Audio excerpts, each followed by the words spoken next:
저희 MBTI는 극 J입니다.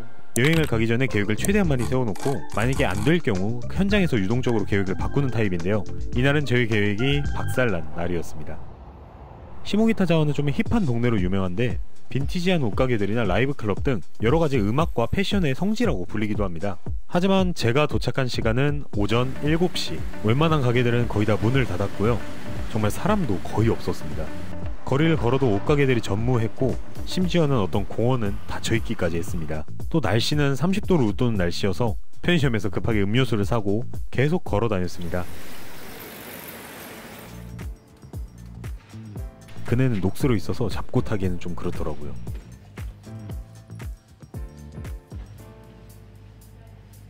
다행히 아침에 여는 카페를 발견해서 들어가게 되었습니다.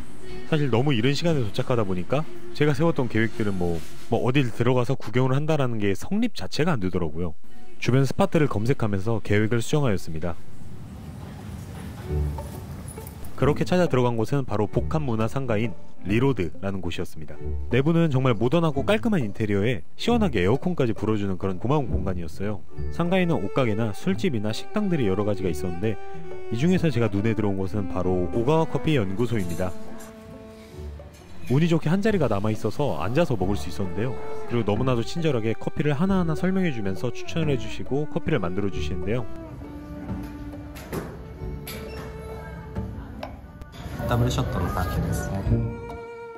추천을 받아 마시는 거다 보니까 이때 정말 커피가 맛있다 라는 걸 느끼게 되었습니다. 시모기타 자와에는 카레가 유명하다고 해서 가게 오픈런을 뛰었습니다. 시모기타 자와 내부 대회에서 2년 동안 1등이었던 카레집이라고 하더라고요. 단일 메뉴로 치킨 카레를 시켜서 먹었는데 치킨이 만지자마자 뼈와 분리되는 정도의 부드러움이었고요. 카레 자체가 진하고 꾸덕꾸덕한 고기 카레인데 그 조화가 어마무시하게 잘 어울렸어요. 만약 다시 가더라도 이 가게는 꼭 방문하고 싶다는 마음이 들었습니다.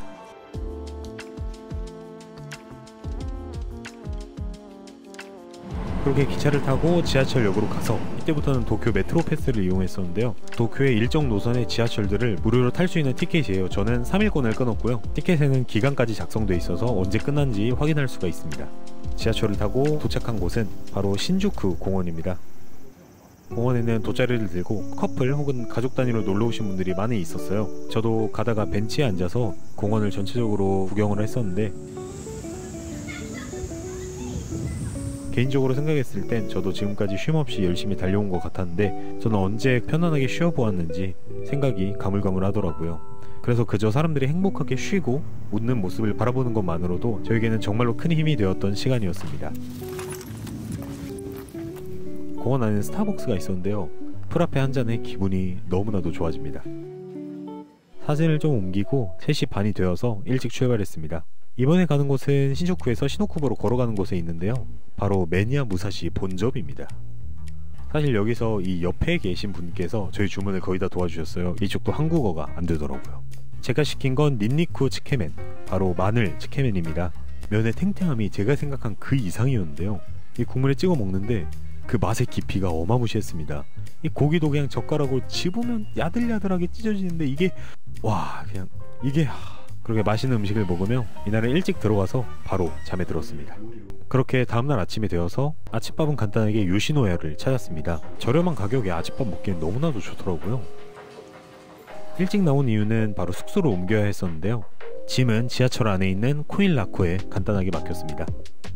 이날도 첫 코스로 공원을 찾게 되었는데요. 신주쿠 공원과는 다른 매력이 있는 공원입니다.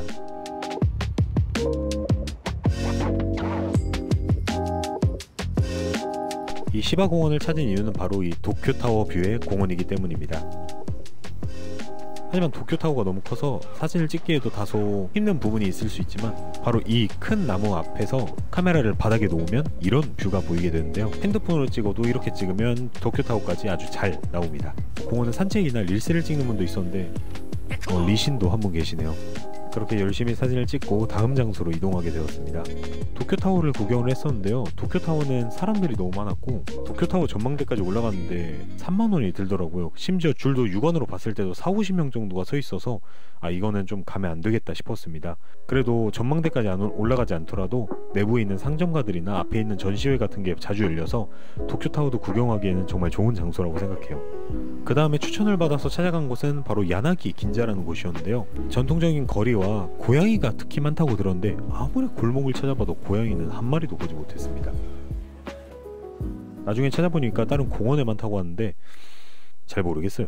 그렇게 짐을 찾아서 저의 마지막 숙소에 도착하게 되었는데 여기서 문제가 발생합니다. 체크인 시간이 오후 3시 이후로 돼 있어서 저는 4시 반 정도에 찾아갔는데 문은 심지어 안 열려 있었고요. 안에서 나오시는 분이 열어주셔서 안으로 들어올 수 있었습니다. 카운터에 사람이 아무도 없어서 뭐 비밀번호나 이런 것도 안 알려줬었어요. 뭐 메일을 찾아봐도 메일로 문의를 하라고 했는데 메일 문의도 답장이 안 오고 안에서 정신 놓고 계속 기다리고 있는데 급하게 예약을 했던 여기요때에 연락을 했습니다. 그래서 정말 다행히도 여기요때 고객센터에서 즉시 문의를 주셔서 뭐 비밀번호나 이런 것들을 알려주시더라고요.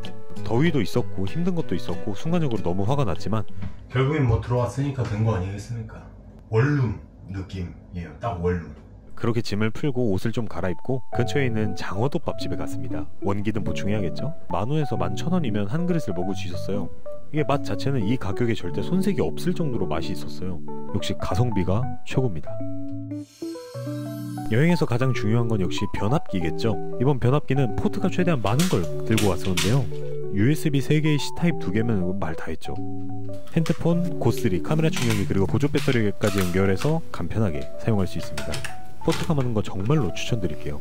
자긴 해야 되는데 짐 정리를 먼저 해보겠습니다. 그렇게 한 화만을 남겨두며 이번 여행도 마무리가 되었습니다.